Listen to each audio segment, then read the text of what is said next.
أعوذ بالله السميع العليم من الشيطان الرجيم بسم الله الرحمن الرحيم الحمد لله رب العالمين وبه نستعين وصلى الله على سيدنا محمد وعلى الطاهرين اللهم صل على محمد وعلى محمد وعن الله الداعين أجمعين.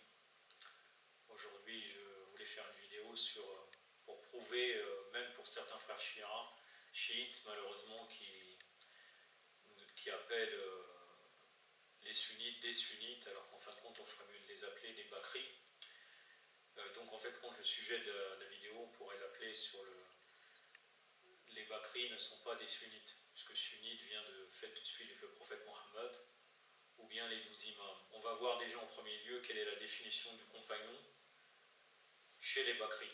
Et on verra très bien qu'ils ne peuvent pas se réclamer d'appliquer une quelconque sunna. Donc, entre autres, on y a deux références. Ibn Hajar al-Asqalani, il a dit dans l'introduction de son Arisaba, c'est un des livres en arabe, chapitre 1, la définition du terme compagnon. C'est celui qui rencontra le prophète, sallallahu alayhi wa sallam, en croyant en lui, puis mourut en musulman. Cela englobe ainsi ceux dont l'accompagnon était de longue durée ou courte, qui avaient ou non rapporté ses hadiths, qui avaient ou non combattu avec lui, qui l'avaient simplement vu sans pouvoir l'aborder, et ceux qui n'ont pu le voir à cause d'un empêchement quelconque, comme la cécité. Qu'il avait simplement vu sans pouvoir l'aborder. Donc ça veut dire que même on ne sait même pas s'il serait musulman ou pas.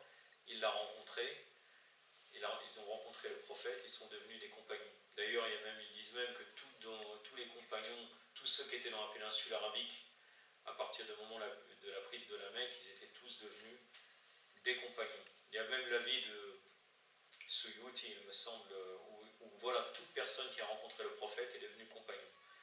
On va bien voir que tous les problèmes qu'il y a eu par la suite au niveau des compagnons, ça ne peut pas être valable cette opinion.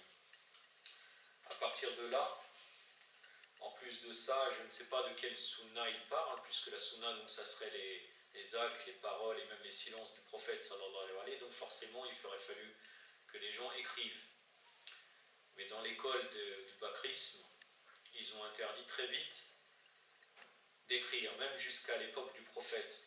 Il y a un hadith qui dit Abdullah ibn Amr ibn Asi rapporte ceci: j'avais l'habitude d'écrire tout ce que disait le messager d'Allah sallallahu alayhi wa sallam, mais Quraysh me le défendit en disant tu écris tout ce que tu entends de la bouche du messager d'Allah sallallahu alayhi wa sallam, alors qu'il est un être humain qui se fâche, qui agrée.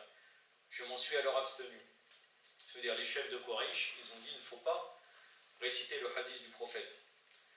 Quand j'ai rapporté cela au messager d'Allah, il montra sa bouche du doigt et dit « Écris, car par Allah, seule la vérité en sort. » En fin de compte, Quraysh, ils ont eu peur que le prophète, à travers tous les hadiths qu'ils disent, il fait les louanges de certaines personnes, dont entre autres Amir al-Mu'minin, et qu'il montre les défauts de certaines autres personnes, des compagnons, ou bien certains arabes qui étaient autour du prophète. Donc c'est pour ça qu'ils ont interdit d'écrire. Et en plus de ça, le prophète sallallahu alayhi wa sallam, il a parlé fréquemment des tyrans de Quraysh, et il a même expliqué les versets coraniques qui furent révélés pour les blâmer. En plus, le hadith du prophète, ça pourrait être un texte fondateur de droit au profit de la personne agréée par le prophète, comme Amir al-Mu'minin alayhi salam. Or, cela ne devait surtout pas avoir lieu. On peut donner un exemple de quelque chose qui a été appliqué uniquement par l'imam Ali, qui était un verset coranique. Et donc là, ça montre aussi une application que l'imam Ali a fait sans que personne n'a jamais appliqué. Normalement, quand on visite le prophète, il y a un verset coranique qui dit « Ô vous les croyants, avant de visiter le prophète, faites l'aumône ». Et ça, il n'y avait que les Amir al-Mu'minin alayhi salam qui appliquaient cela. Donc en fin de compte, c'est ce verset, et même avec le fait qu'il est descendu en concernant Amir al-Mu'minin, ça posait problème. C'est un exemple de choses qui peut poser problème aux chefs de Quraysh et aux hypocrites.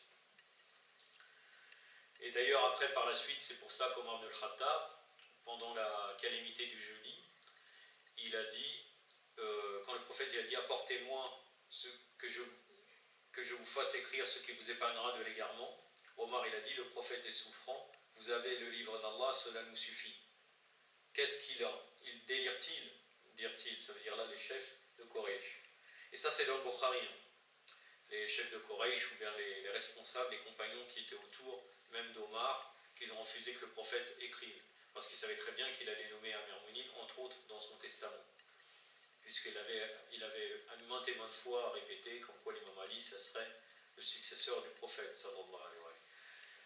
D'ailleurs, on peut voir à travers ça aussi comment Shaitan, il joue, puisqu'en fin de compte, vous voyez très bien que Omar, par un argument religieux, il arrive à parler à dire le Coran nous suffit, donc c'est un argument religieux. C'est comme de la même manière que dans d'autres choses, quand il a instauré Salat Tarawih en disant voilà, les gens ils aiment ça, et comme quoi il faut regrouper derrière un imam. À chaque fois, il est inspiré comme ça avec des arguments religieux. Quand par exemple il a interdit ces hadiths qui vient de Muwatta de Malik ibn Anas, donc de l'école des Malikites, quand l'imam Ali, quand Omar ibn al-Khattab, il a enlevé le fait de dire accourir vers la meilleure des actions, ayyar al-akhir al-amal, pendant l'Aden, en disant non, maintenant on est à l'époque où le djihad c'est plus important que la salat. C'était encore un argument, donc en fin de compte, fréquemment, c'est comme si il est inspiré par Shaitan en trouvant des arguments religieux, comme la même chose que Shaitan il avait fait pour Adam, alayhi salam, quand Allah a demandé aux anges de se prosterner, et bien lui il a refusé, il a dit non. Il a dit moi je suis supérieur à lui, Adam il est créé d'argile et moi je suis créé de feu. Donc c'était pour faire une parenthèse de dire qu'à chaque fois que le diable il intervient dans quelque chose, il utilise toujours un argument religieux. Donc on trouve à travers ça qu'on ne peut pas parler même de Sunna, puisqu'en fin de compte, jusqu'à l'époque de Omar et Abdelaziz, qui était un des califes omeyyades, et ben cette mesure d'interdiction d'écrire la hadith, ça allait rester. Ça veut dire qu'à partir d'Abou Bakr, ils ont interdit à tous les compagnons tous les gens qui étaient autour, qui ont connu le prophète, d'écrire. Mis à part Ahlul Bayt qui écrivait les hadiths et les compagnons des Ahlul Bayt, personne d'autre ne pouvait écrire le hadith sous peine d'un châtiment par le pouvoir du calife. Donc à partir de là, on ne peut plus parler de sunna. Maintenant, on va voir sur quoi ils se basent pour parler de sunna, puisqu'ils arrivent aussi à nous parler, comme quoi ils ramènent un hadith, comme quoi il dit, le prophète aurait dit, mais bien sûr c'est faux, vous allez le voir par la suite, je vous enjoins de vous refaire à ma sunna et à la sunna des successeurs bien guidés après moi, accrochez-vous fermement. Ça c'est dans Musnad Ahmed ibn Hanbal, volume 4, page 126.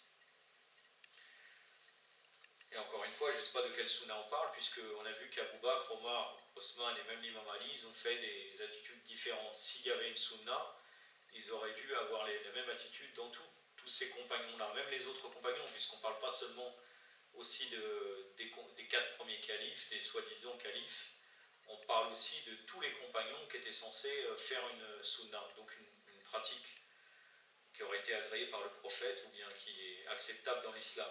Alors qu'en vérité, ils ont tous divergé. On a l'exemple, entre autres, encore une fois, sur Salat Tarawih. On voit que finalement, Omar ibn al-Khattab, il est arrivé dans la mosquée où il trouvait que tous les gens priaient séparément, donc il a dit que ça serait mieux qu'on les réunisse avec un imam. Alors qu'à l'époque du prophète, quand le prophète avait prié pendant le mois de Ramadan dans la mosquée, dans Masjid al-Nabi, dans la mosquée du prophète, il avait commencé à prier seul, les prières surrogatoires, et finalement, il y a des gens qui sont venus derrière lui en commençant à prier. Lui, il a refusé cela. Il a dit non, il a dit priez chez vous, c'est mieux, ou bien sans lui-même, il est rentré chez lui. Il n'a pas voulu que cette pratique soit instaurée, puisque les seules prières qui sont avec quelqu'un qui dirige, ils sont bien déterminés dans l'islam. Il y a les 5 prières, plus certaines prières qui sont aussi obligatoires, la prière des signes, la prière de l'Aïd, et quelques autres. La prière de fête quand il y a un mort, la salat al-mayyit, voilà, et quelques autres. Donc en fin de compte, même Omar al-Khattab à ce moment-là, quand il a réuni pour la prière du Tarawih, il a dit, le lendemain il est revenu après avoir instauré ça, et il a dit c'est une bonne innovation. Alors qu'on sait que toute innovation qui concerne vraiment l'islam et les principes religieux, ça nous emmène finnar, en enfer. C'est aussi un hadith du prophète sallallahu alayhi wa sallam. Donc il y a ce hadith-là que je vous ai cité, ce que je vous enjoins de vous offrir la sunna des successeurs bien guidés. Donc pour eux, successeurs bien guidés, ça serait Abou Bakr, Omar, Osman et l'imam Ali alayhi salam. Et aussi, ils ont un autre hadith qui dit « Mes compagnons sont comme les étoiles, peu importe celui d'entre eux que vous prendrez comme guide, vous serez guidés. Et mes compagnons sont une sécurité pour ma communauté. » Ça, c'est dans Sahih Muslim, Fadail al-Sahaba, donc les vertus des compagnons. Et dans Moustad Ahmed ibn Hanbal, volume 4, page 398. Et en vérité, c'est tout à fait rejetable, cette tradition, puisque quand on parle de mes compagnons sont comme les étoiles, n'importe quelle étoile que vous prenez, vous serez guidé. Même dans la science astronomique, ou même à l'époque les Arabes, ne prenaient pas toutes les étoiles pour être guidés. Non, il y avait quelques étoiles qui indiquaient des directions bien précises dans le ciel. Donc même la logique, elle rejette cette tradition-là. En plus de ça, cette tradition n'est pas renforcée par les événements qui sont passés par la suite. Puisque par la suite, on a vu que certains compagnons avaient renié l'islam. Par exemple, on dit les apostats qui Abou Bakr aurait combattu, malgré que certains que Abou Bakr a combattu, c'était des gens qui étaient des chiites, ils ne voulaient plus donner la zakat, parce qu'ils considéraient que la zakat, ils devaient la donner seulement à l'imam Ali, alayhi salam, comme entre autres Malek ibn Mouaira. Mais certains, effectivement, c'était des apostats, comme Moussaïlima l'imposteur, ou bien d'autres compagnons qui ont rejeté l'islam dès que le prophète, sallallahu alayhi wa sallam, il a été assassiné. Donc dans ce cas, comment on va faire? On doit prendre aussi ces compagnons-là comme des références. Donc voilà, mes compagnons sont comme les étoiles, on peut prendre tout ce qui de n'importe quel compagnon, c'est pas valable pour ça, parce que certains ont renié l'islam, d'autres s'étaient divisés au sujet de beaucoup de choses, qui les amenèrent peu après à se diffamer les uns les autres. Par exemple, le désordre qui a eu lieu à l'époque d'Osman ibn Affan, quand vous voyez que certains, donc entre compagnons, même si c'est vrai que ceux qui se sont révoltés contre Osman étaient beaucoup plus légitimes, c'était beaucoup plus légitime vu ce qu'il avait fait. Il avait renforcé totalement sa famille de Bani Umayya, les Omeyyades et divers autres choses. Il a créé un système complètement injuste quand il prenait dans le trésor public. Donc en fin de compte, là, deux groupes de compagnons se sont affrontés entre eux. Ceux qui soutenaient Osman ibn Affan, le troisième calife, soi-disant le troisième calife, et l'autre partie, soit qui restait neutre, soit qui le combattait directement. Après, certains se sont même maudits entre eux, comme Muawiyah qui ordonna, parce que Muawiyah est considéré aussi comme un compagnon, tant qu'à faire, on peut mélanger tout. Muawiyah est considéré comme un compagnon. Muawiyah, il a insulté, monté sur le minbar, il maudissait l'imam Ali, et même les autres, ces fonctionnaires qui faisaient la prière du vendredi à l'époque de Muawiyah, ils montaient sur le minbar, ça faisait partie de leur tradition de maudire l'imam Ali. Donc tous ces gens-là étaient soi-disant des compagnons d'après eux. Après, ils s'étaient aussi entretués, comme on peut voir dans la bataille du Chameau, dans la bataille de Siffin et Narawan. Puisque dans la bataille du Chameau, vous savez très bien que du côté de l'imam Ali, il y avait des compagnons comme par exemple Malek al-Ashtar, el-Nakhai, qui était un compagnon, Ammar ibn Yassir, et d'autres. Et entre autres aussi, même du côté de Aïcha, il y avait des compagnons qu'on considérait honorables, comme Talha ou Zubair, qui étaient des compagnons à l'époque du prophète, qui étaient vraiment reconnus parmi les compagnons, parmi les premiers qui s'étaient convertis à l'islam. Et ces gens-là, il y avait deux groupes de compagnons qui se sont fait la guerre. À Siffin, c'est pareil. Siffin, vous voyez très bien qu'ils se sont entretués. Aussi à Narawan. À Narawan, c'était la plupart des Khawarij étaient aussi des anciens compagnons qu'ils considèrent comme compagnons, puisque chez nous, dans Ahlul Bayt, il faut qu'ils ont suivi à l'époque du prophète, et par la suite, jusqu'à leur décès, qu'ils ont suivi totalement l'islam, et entre autres les imams, les 12 imams, pas les 12 imams, puisque ça ne concerne pas, Amir al-Mouminin, et après on peut dire jusqu'à l'imam Zayn al-Abidin, voire Baqir, puisqu'il y avait le compagnon Jabir ibn Abdullah al-Ansari, pendant Nandayali, qui était encore vivant jusqu'à l'époque de l'imam Baqir, alayhi salam. Donc voilà, donc là il fallait avoir suivi pour ces compagnons qui ont vécu vieux, assez vieux, jusqu'au 5e imam. Et donc si on a suivi uniquement le prophète, on s'est arrêté par exemple à l'imam Hassan, selon Ahlul Bayt, on n'est pas considéré comme un compagnon en réalité, si nous avons dévié.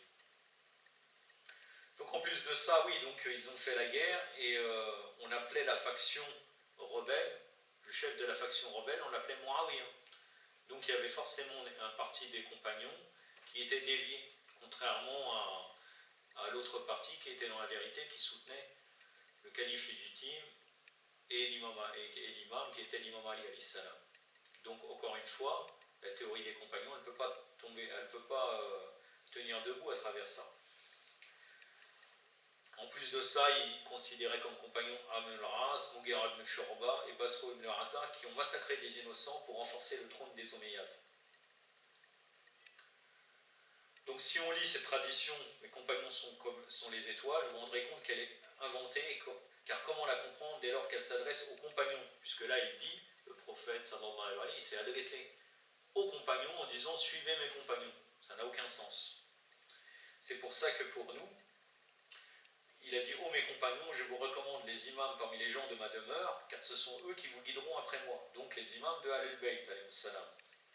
Il existe de nombreux témoignages qui dans la sunna prophétique la renforcent.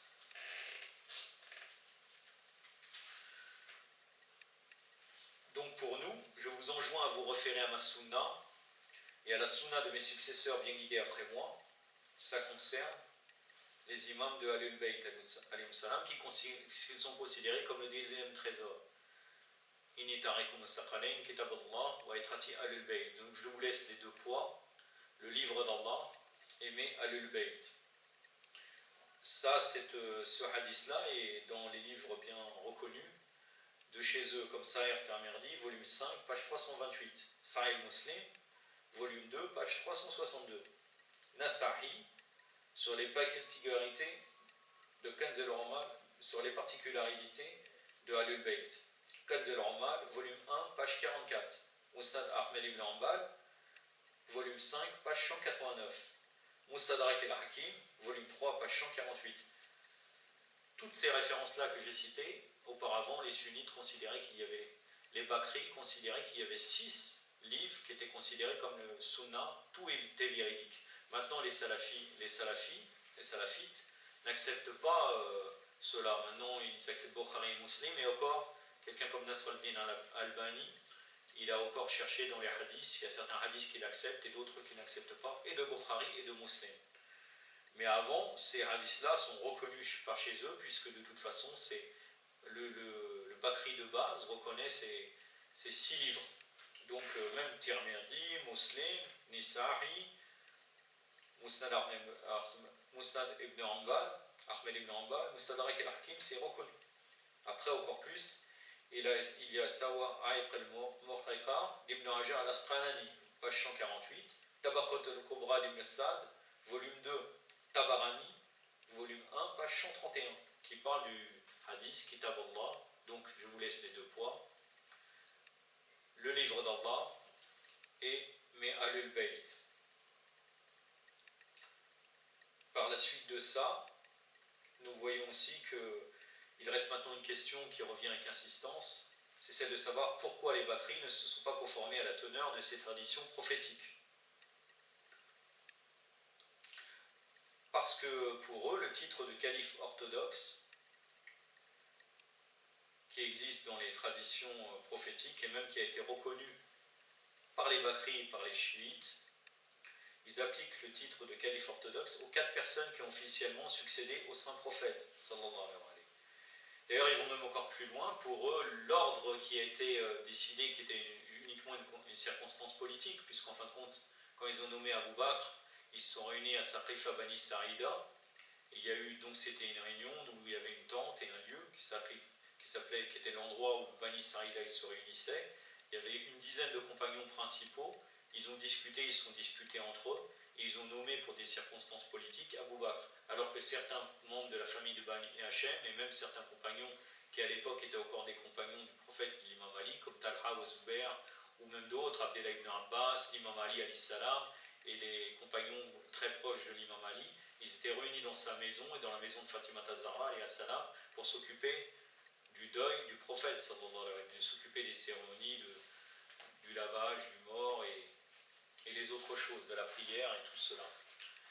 Alors qu'eux, ils se sont réunis à Saqifa pour nommer. Donc c'était uniquement une circonstance politique. Et malgré ça, les Bakri disent qu'Abu Bakr est supérieur à Omar. Omar est supérieur après à la suite, à Osman. Et donc Abu Bakr, Omar et Osman. Donc le premier dans l'ordre de grandeur, c'est Abu Bakr. Après Omar, plus bas, un peu plus bas, Osman et l'imam Ali alayhi salam. C'est totalement aberrant, mais bon, C'est comme ça, une circonstance historique et même politique a fait qu'on a décidé, je ne sais pas par quel argument, de dire qu'Abou Bakr, par ces circonstances-là, on dit qu'ils ont été, que le premier, le plus supérieur, c'était Abou Bakr, puis Omar, puis Osman et l'imam Ali, donc par ordre de grandeur. Donc le plus bas, l'imam Ali, donc en fin de compte, pour nous, quand on parle de calife orthodoxe, donc de calife orthodoxe, pour nous ça s'applique aux 12 successeurs qui sont les 12 imams, alayhim salam, donc les gens de la demeure prophétique. Puisque nous pouvons, pour illustrer ceci, nous pouvons citer les propos du prophète, sallallahu alayhi wa sallam, qui a dit « Les savants de ma communauté sont meilleurs par rapport aux prophètes des enfants d'Israël, où les savants sont les héritiers des prophètes. » Donc ça c'est dans Sahih al-Bukhari, volume 1, chapitre du savoir. Sahih Tirmidhi, pareil, chapitre du savoir. Donc les Bakri, ils appliquent cette tradition à tous les savants de la communauté musulmane, pendant que les chiites l'appliquent aux 12 imams des Ahlul Bayt, alayhim salam. Et c'est pour cette raison qu'ils les préfèrent à tous les autres prophètes, hormis le prophète Mohammed sallallahu alayhi wa sallam. Entre autres, nous trouvons dans les hadiths de Ahlul Bayt, et même chez eux, que quelquefois certains prophètes ont demandé l'intercession des Al-Kissa, du prophète Mohammed, de l'imam Ali, Fatima Zahra,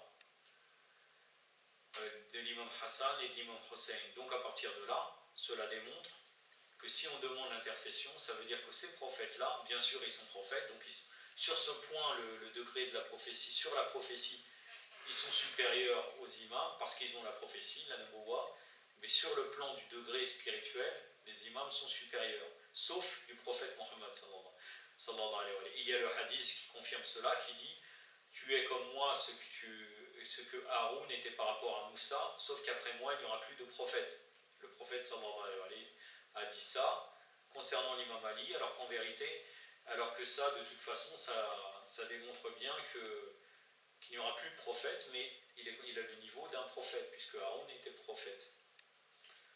Alayhi salam.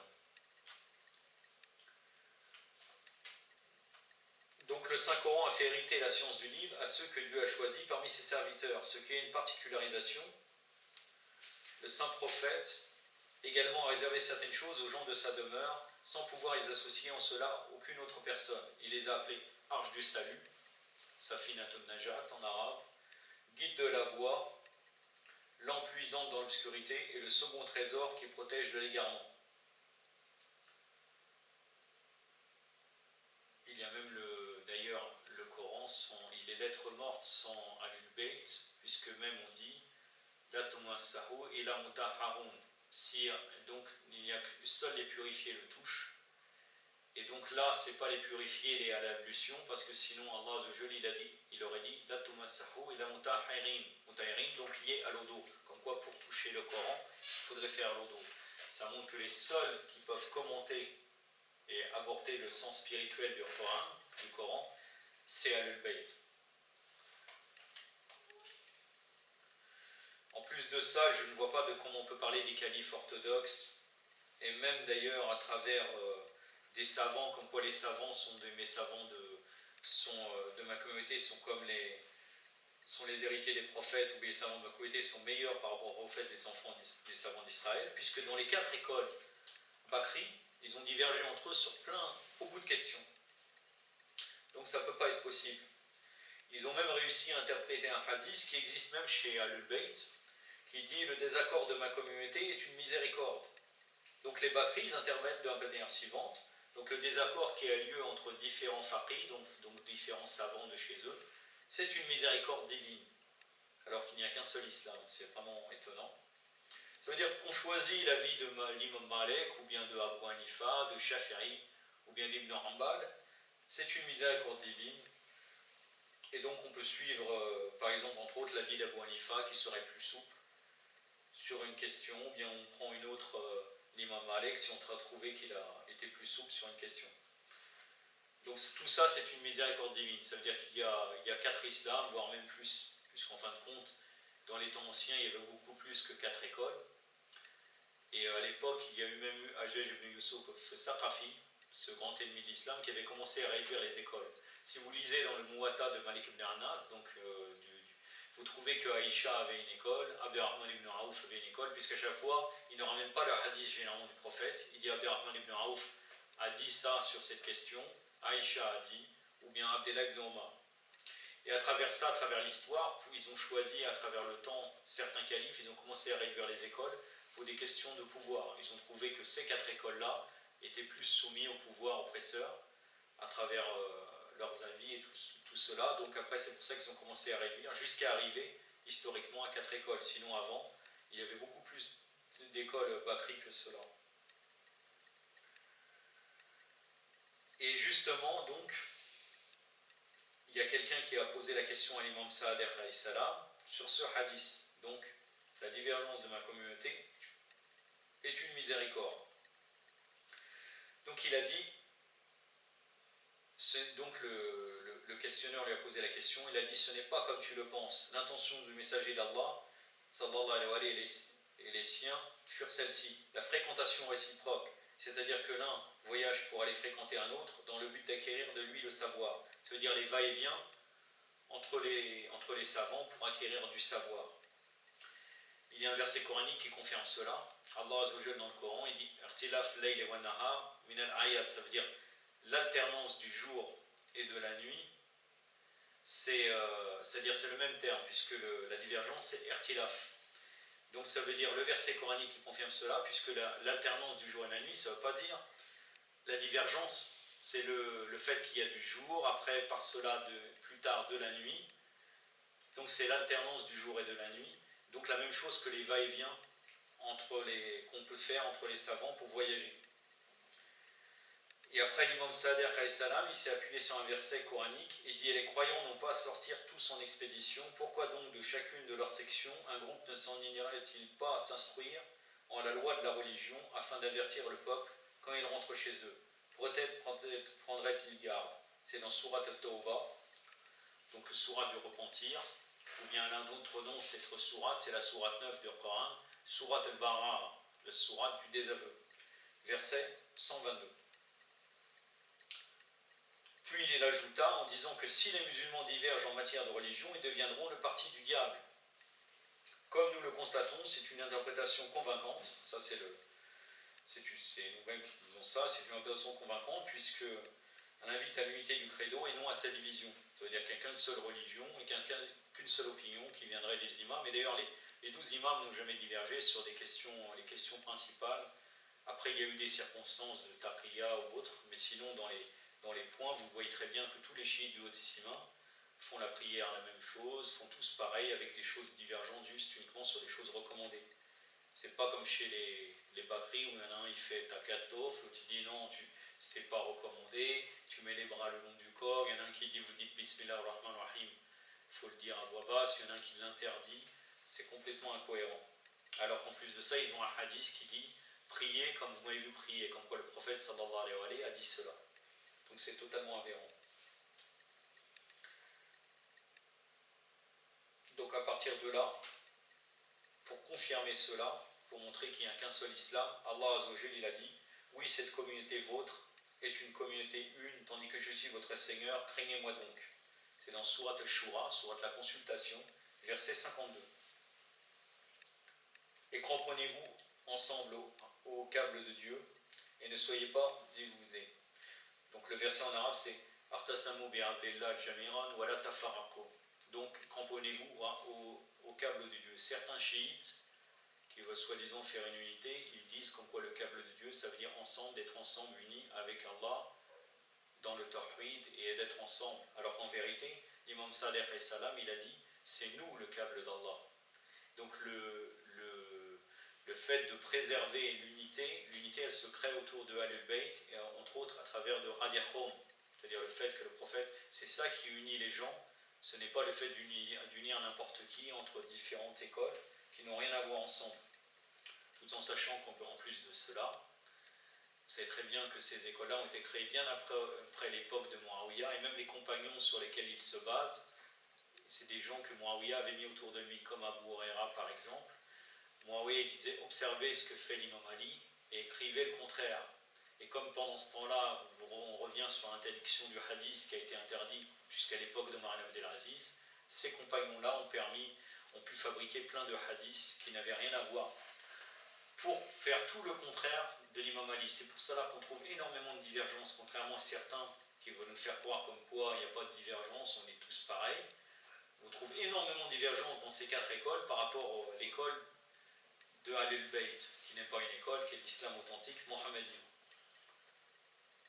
Donc cramponnez-vous ensemble au Habla d'Allah. Le Habla d'Allah, le câble de Dieu, c'est Ahlul Bayt.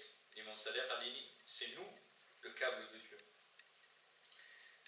Et ne vous disputez pas, un autre verset coranique, ne vous disputez pas, sans quoi vous fléchirez et votre beau vent s'en ira. Sourate les Dépouilles, verset 46.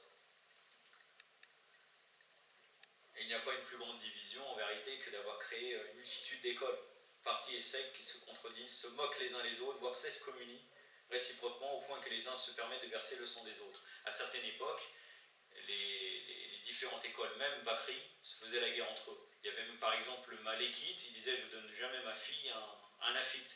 Ça veut dire même ils avaient leur faqih, ils disaient c'est interdit de donner un autre. Et maintenant ils nous font croire comme quoi qu'ils sont une communauté unie. Donc tout ça, c'est les conséquences funestes donc du fait qu'ils se sont écartés de Ahlul Bayt. Et le fait de se diviser, il y a plusieurs versets qui indiquent cela, comme quoi c'est très négatif de s'être divisé en différentes sectes ou bien écoles. Et ne soyez pas comme ceux qui se sont divisés et se sont mis à disputer après que les preuves leur furent venues. Sourate Al-Imran, sourate la famille Imran, verset 105. Oui, ceux qui font chiisme dans leur religion et se forment en secte, tu n'es en rien des leurs. Sourate les bestiaux, El-An'am donc, verset 159. Et ne soyez pas de ceux qui donnent des associés de ceux qui ont divisé leur religion, tandis qu'ils sont devenus des sectes, chaque parti exultant de ce qu'il a par devers lui. Sourate al-Rum, donc les Byzantins, versets 31 et 32. Pour terminer, je vais vous donner quelques hadiths sur Ahlul Bayt et l'importance de les suivre. Donc, le prophète sallallahu alayhi wa sallam, il a dit, c'est toujours les références des Bakri. Maintenant, je pense que certains frères chiites, à travers cette vidéo, ont compris que c'est complètement illégitime de les appeler sunnites. Ça voudrait dire qu'on légitime le fait que, soi-disant, ils suivraient une sunna, alors qu'ils n'ont rien de sunnite, par à travers ce que mon exposé. Donc là, on cite leurs références. L'exemple des gens de ma maison parmi vous est comparable à celui de l'arche de Noé. Hadith Safin, c'est très connu. Quiconque monte à son bord trouve le salut et quiconque s'en détourne périt noyé. Ne les devancez pas, car vous périrez, et ne restez pas loin derrière eux, car vous périrez. Et ne leur enseignez pas, car elles sont plus savants que vous. Ne les devancez pas, on peut donner une petite parenthèse qui concerne là, nos frères Shia, c'est-à-dire certaines pratiques qui sont liées au soufisme ou bien de l'irfan, par exemple de dire pour ne pas parler, il faut utiliser une pierre, la mettre dans sa bouche, ou divers autres choses que les imams alayhi salam n'ont jamais fait. Ou bien par exemple ajouter certaines choses dans le dua des imams, que par exemple le dua Khomeini, alors qu'en vérité c'est comme si on les devance. C'est comme si l'imam Ali alayhi salam il avait manqué quelque chose. Dans le dua Khomeini, on ajoute Allahumma man aradina bisu'in farid, Allahumma man arad al-muslimin bisu'in farid. Oh Dieu, celui qui fait mal à un musulman, nuis-le à lui, alors que l'imam Ali il a dit Allahumma man aradani bisu. Oh Dieu, si quelqu'un me nuit, nuis-lui à lui aussi. Il n'a pas dit autre chose. Et nous, on ajoute des choses dans les doigts, comme si on est supérieur aux imams. Ça rentre bien à ça, le fait de ne pas les dévancer. Ça, c'est très important. On n'a pas inventé des choses que finalement les imams alayhi salam n'ont pas dit. L'imam Sadiq alayhi salam, il dit il a dit à ses compagnons, il a dit dites minni fi jamil al-ashya qul ali Muhammad Allahumma salli ala Muhammad wa ali Muhammad. Les paroles qui viennent de moi ne viennent que de Muhammad wa ali Muhammad. Allahumma salli ala Muhammad wa ali Muhammad. Donc il faut prendre ça comme base. Après, on n'utilise pas des techniques qui viendraient de telle ou telle chose des écoles qui finalement n'ont rien à voir avec Ahlul Bayt. Donc à travers c'est pour ça que j'ai cité ce hadith et finalement ça m'a fait faire une petite parenthèse sur ce sujet-là, car je voyais qu'il était important. Ne leur enseignez pas qu'elles sont plus savantes que vous. Donc ça, je vais citer les références Bakri, El Sawaiq al-Mukhriqa, Imam Ibn Hajar al-Asqalani, page 136 et 227. Et Jami al-Sarir, El-Suyuti, tome 2, page 132. Musnad Ahmed ibn Hanbal, tome 3, page 17, tome 4, page 366. Oliyat el-Waliya, tome 4, page 306. Mustadrak el-Hakim, tome 3, page 151. Talkhis al-Dahabi, et aussi El-Munajjam el-Sarir, Tabarani, tome 2, page 122. L'imam Ali al-Salam, je vais terminer avec deux paroles de l'imam Ali al-Salam. L'imam Ali al-Salam a dit: écoutez les gens de la maison de votre prophète, sallallahu alayhi wa alayhi, conformez-vous à leurs marques et suivez leurs traces, car ils ne vous feront pas sortir de la voie, ni ne vous ramèneront vers l'abîme. Installez-vous donc s'ils s'installent, et levez-vous s'ils se lèvent. Ne les devancez pas, vous égarez, ni ne restez derrière loin d'eux, vous périrez. Donc ça c'est dans Najal Balara, donc de tome 2, page 190. Là c'est la version que malheureusement nous ne l'avons pas en français, donc ça c'est la version en arabe. Après l'imam Ali salam aussi, dans un discours de la voix de l'éloquence, Najal Balara, donc 3, page 439, il a dit dans un sermon où il décrit le rang des Ahlul Bayt: ils font vivre le savoir et font mourir l'ignorance, leur douceur vous renseigne sur leur savoir, leur apparence externe sur leur réalité interne, et leur silence sur la justesse de leur jugement. Ils ne se contredisent ni ne se contredisent sur la vérité. Ils ne contredisent ni ne se contredisent sur la vérité. Ils sont les soutiens de l'islam, le refuge où se protéger. Grâce à eux, la vérité est retournée à sa place originelle, le faux s'est écarté de sa position, la langue est coupée à partir de sa racine. Ils ont appris la religion et l'ont bien assimilée, tant du point de vue du fond que dans la forme. Et non pas par oui dire, ceux qui rapportent le savoir sont nombreux, alors que ceux qui l'assimilent sont peu nombreux. Entre autres, il est très connu que la supériorité de Ahlul Bayt, pour terminer, allait qu'ils n'ont jamais eu d'enseignants, et c'est eux qui enseignent. Wa sallallahu alayhi wa sallam Muhammadin wa atrati at-tahirin. Allahumma salli ala